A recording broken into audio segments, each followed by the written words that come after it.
alhamdulillah wasalaatu wasalaamu ala rasulillah sayidina wa maulana muhammadin sallallahu alayhi wa sallam. nauzu billahi min shururi anfusina wa min sayyiati amalina man yahdi llahu fa huwa almuhtadi wa man yudlil falan tajida lahu waliyan murshida.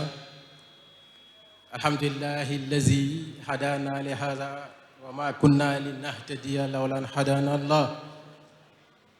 subhanaka la ilma lana ila ma allamtana innaka anta alimul hakim.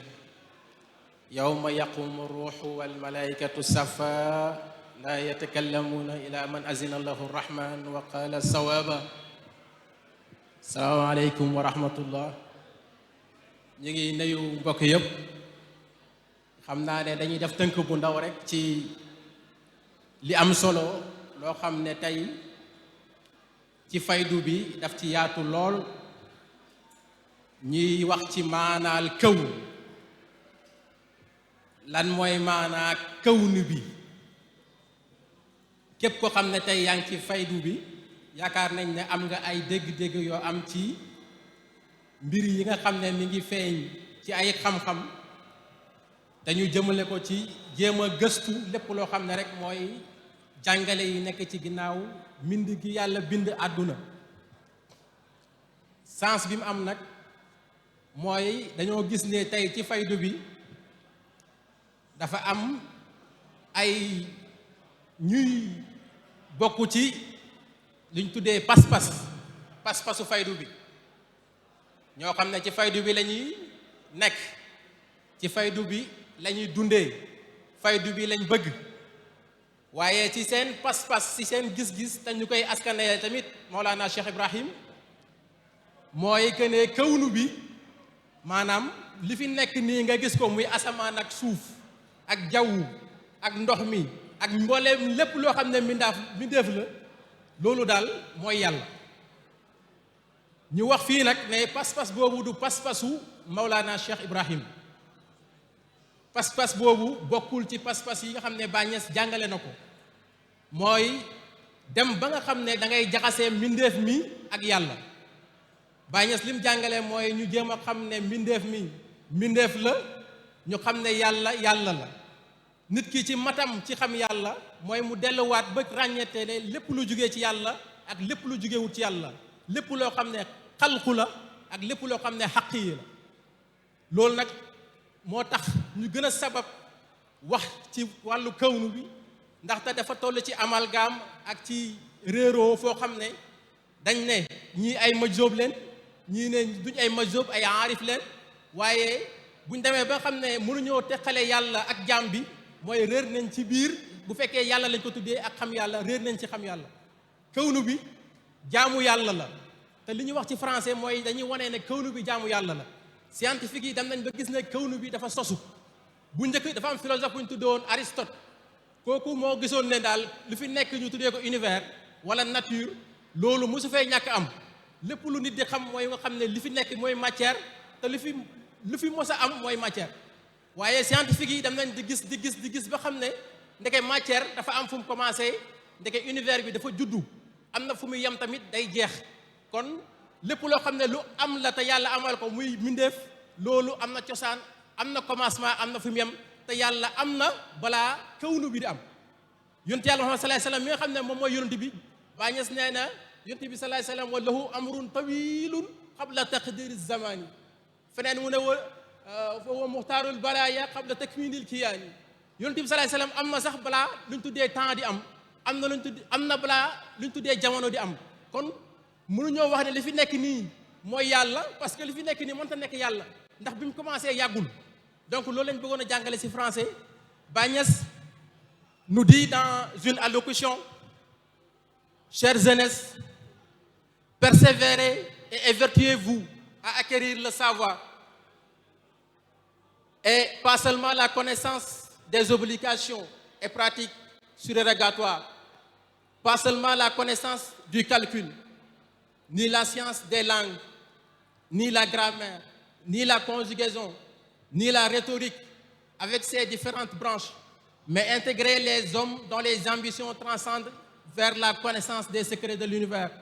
Fajaddu wajtahidu fi tahsil ilmi laysa ilmu al-fara'id wa nawafil fa hasbun wa laysa ilmu al-hisab fa hasbun wa laysa ilmu al-lughati wa nahwi wa sarf wal balagha bi furuhiha fa hasbun walakin shariku man taraqat himamuhum ila ilmi asraril kawn qul inzuru ma za fi samawati wal ard. Allah dit regardez ce qui est dans les cieux et sur la terre. Inna fi khalqi samawati wal ardi wa ikhtilafi al-layli wan nahari la ayatin li ulil albab. En vérité, dans la création des cieux et de la terre et dans l'alternance de la nuit et du jour, il y a certes des signes pour les doués d'intelligence. La méditation ou la réflexion sur des supports physiques est le seul moyen d'accéder aux réalités spirituelles sous-jacentes. Quand le divin nous oriente vers l'observation et l'analyse du monde physique, c'est pour en tirer toutes les informations nécessaires afin d'appréhender le mystère qui se cache derrière celui-ci. Le support physique n'est pas une limite, mais c'est un moyen d'accès à un monde subtil des réalités spirituelles. Baye Niass disait que le prophète qui marchait à Médine est un support vers une réalité supérieure qui est la réalité mohammedienne. Dans un hadith, le prophète sallallahu alayhi wa sallam nous demande de méditer sur la création des cieux et de la terre. Tafakkaru fi khalqihi wa la tafakkaru fihi fa innakum la tuqaddiruna qadrahu. C'est parce que la création est l'escalier qui mène à la transcendance. L'immanence est l'escalier qui mène à la transcendance. La connaissance des secrets de l'univers ainsi que les lois qui les gouvernent est une démarche initiatique qui aboutit à la connaissance de l'artisan qui l'a façonné. L'imam Junayd disait, dans le domaine de la sagesse, la première chose dont le serviteur doit être convaincu est qu'il lui faut savoir qui est l'artisan qui l'a façonné et comment a été produit le contingent. Il connaîtra ainsi la qualité du créateur à partir du créé, la qualité de l'éternel à partir de l'accidentel. Il se soumet ainsi à son appel et reconnaît la nécessité de son obéissance. L'ensemble des recherches et investigations scientifiques trouvent leur référence dans ces versets. Le Cheikh radhiyallahu anhu s'est toujours engagé dans la propagation de la science. Il est connu, il s'est manifesté par la rédaction d'une fatwa qui s'intitule La croyance au décret divin concernant la conquête spatiale. Dans ce document, il mentionne l'islam ne s'oppose en rien par rapport à ce qui se passe dans le monde, en termes de découverte scientifique, en termes d'évolution scientifique. Au contraire, l'islam oriente vers l'observation, la réflexion, l'analyse, l'investigation, le raisonnement et demande de promouvoir le savoir. Bien avant la descente de l'homme sur la Lune, le 28 juillet 1963, s'adressant aux élèves des écoles islamiques, Cheikh Ibrahim dit « Réveillez-vous, très chère jeunesse, enfants de l'islam, réveillez-vous et évertuez-vous au renversement de cette situation. Car de nos jours, il n'est pas acceptable que les enfants des musulmans restent ignorants, rivalisés aussi bien dans l'acquisition de la science de ce bambone que dans celle de l'au-delà. Nous sommes dans le monde des fusées. Baye Niass le disait en 1963. Nous sommes dans le monde des fusées et de la conquête spatiale grâce aux nouvelles technologies. Baye Niass a félicité même Jamal Abdel Nasser pour ses activités qu'il avait menées à cette époque. Maurice Bucaille disait dans son ouvrage La Bible, le Coran et la science a pris pour la première fois un caractère international dans les universités islamiques. La science que nous vivons aujourd'hui, la technologie que vous avez ici, tout cela, la source de cette connaissance était purement islamique depuis le Moyen-Âge. À cette époque, les hommes étaient plus pénétrés par l'esprit religieux qu'ils ne le sont de notre temps. Et cela ne les empêchait pas d'être en milieu islamique à la fois croyants et savants. Pour camper le sujet, on va juste mentionner sur la jeunesse de l'univers.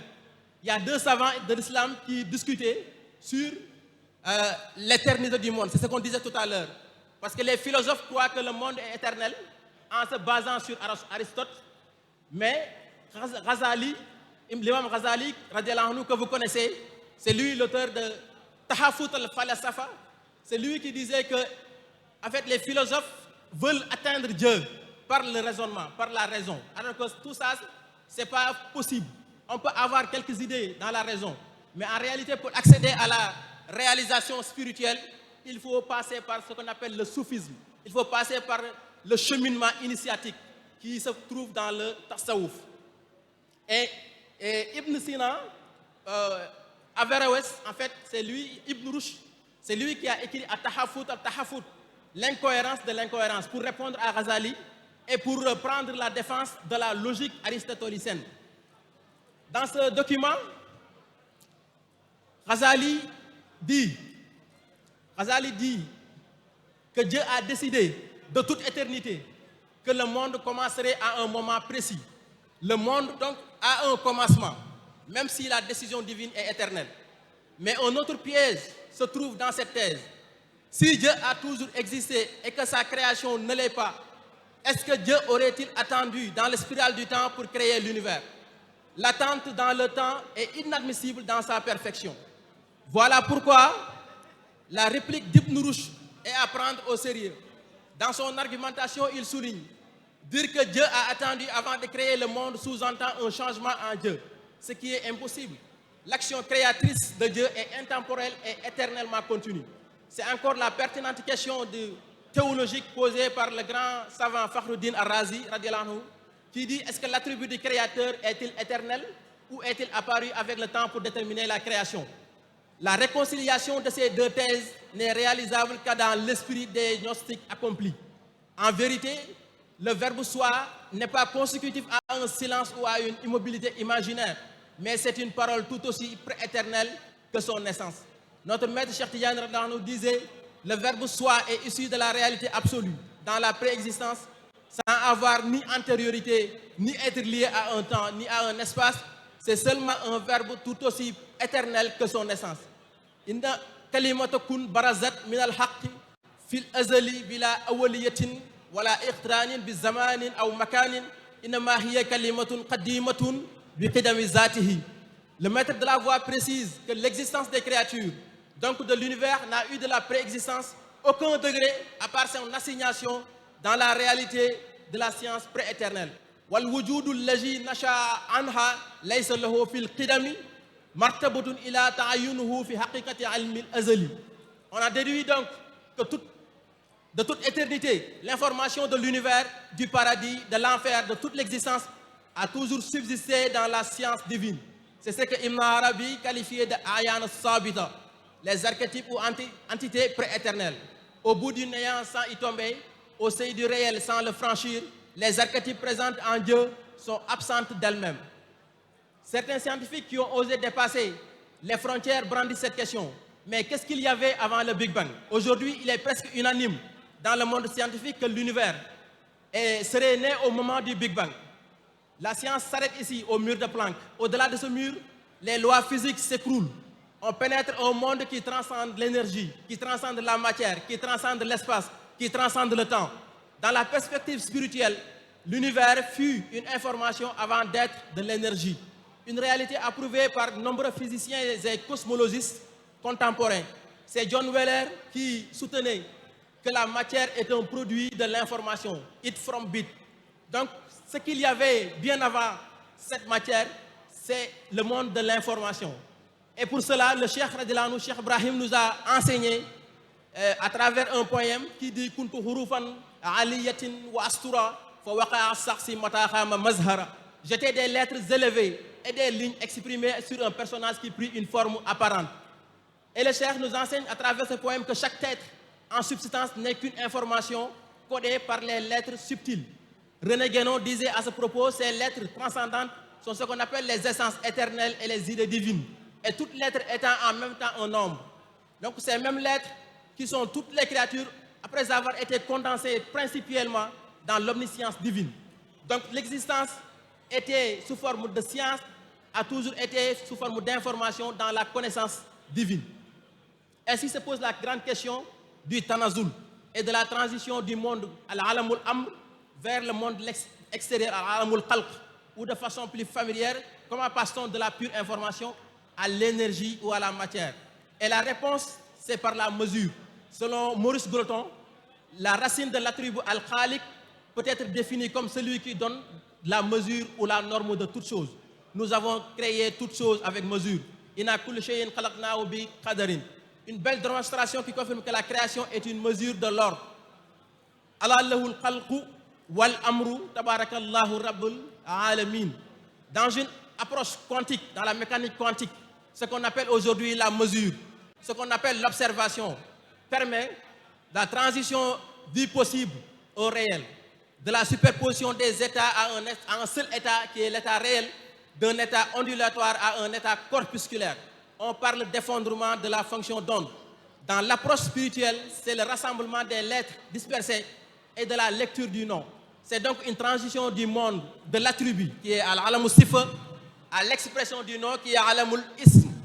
Et si on sait ce qu'on appelle haqqatul sifa et haqqatul ism, on verra que ce que Cheikh Ibrahim disait waqad qustu bahra al-ghaybi fi bahri sirrihi walam akwaniyan wala mutawaniya ila an ra'aytu al-qutba al-ahmada ahmada wa qasra wujudi al-kawni shayyada baniya haqiqatu sirri al-kawni sani mukawwani. Et nous serons dans l'au-delà, dans le rassemblement du rassemblement. Yawma yajma'akum li yawmil jam'i. Encore, faut-il rappeler que dans le référentiel divin, l'événement ne se succède pas comme nous l'apprécions dans l'état actuel. Le temps en Dieu, si on peut le qualifier, n'a pas de passé ni de futur, mais une seule réalité, le présent permanent. Le monde physique n'existe que par l'intermédiaire des voiles ténébreuses de l'éloignement vis-à-vis du réel, al-haq. Et le Coran nous dit Alam tara ila rabbika kayfa madda zilla. N'as-tu pas vu comment ton Seigneur est en l'ombre? Mais de quelle ombre s'agit-il? Pour qu'il y ait ombre, il faut qu'il y ait de la lumière et que cette lumière rencontre une obstruction, un voile. Et que derrière se projette l'ombre. Si cela est clair, on voit que l'univers n'est qu'en réalité l'ombre d'une réalité qui est la réalité du voile suprême. Donc l'univers, l'existence en tant que telle, n'est que l'ombre de la réalité mohammedienne. La réalité mohammedienne qui est aujourd'hui connue par tous les grands comme étant la cause primordiale de l'existence de l'univers. Ya munshi al-kawni bin nabi sayyidina wa kana adama bayna al-ma'i wal adami. D'autre part, Bagnès dit bulitu bihubil mustafa al-qatmi abal kawni abil kawni wal akhlaqi fara'an wa mahtida. C'est donc l'esprit divin qui en est la substance qui gouverne l'univers par les mouvements de contraction et de dilatation. Bagnès disait à travers cette réalité buruzu tajallizati awali abidin wa wasitatil ahwali fil basti wal qabd. Et Allah nous dit summa qabadnahu ilayna qabdan yasiran. Donc il n'y a que deux mouvements qui existent dans l'univers. Il y a le mouvement de la dilatation qui est l'expansion de l'univers et le mouvement de la contraction qui est le mouvement de la gravité. Et c'est ce que les physiciens appellent aujourd'hui, hypothétiquement, ce qu'on appelle le mouvement de la matière noire et de l'énergie noire. Et donc, nous nous limitons ici pour dire wa akhiru dawana anil hamdulillahi rabbil alamin. Salam alaykum wa rahmatullah.